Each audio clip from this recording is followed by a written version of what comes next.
ได้ยินเสียงแมวคลางคลืดๆอย่าเพิ่งดีใจว่าน้องฟินนะ เพราะเสียงเพอของแมวจริงๆแล้วมันคือคลื่นเสียงบำบัดที่น้องสร้างขึ้นมาเอง ความถี่ของเสียงคลางแมวจะอยู่ที่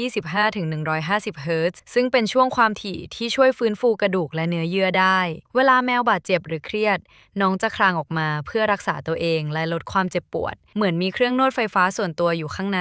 เสียงนี้มันไม่ได้บำบัดแค่แมวนะ แต่มันส่งผลถึงคนด้วย ใครที่ได้ยินเสียงแมวครางใกล้ๆ จะช่วยลดความดันโลหิตและลดความเครียดได้จริง ธรรมชาติเลยสร้างให้น้องครางตอนมีความสุขด้วย เพื่อให้เราเสพติดและอยากอยู่ใกล้ๆน้องนั่นเอง ใครชอบเอาหูไปแนบพุงแมวฟังเสียงนี้ คอมเมนต์บอกหน่อยว่าฟินแค่ไหน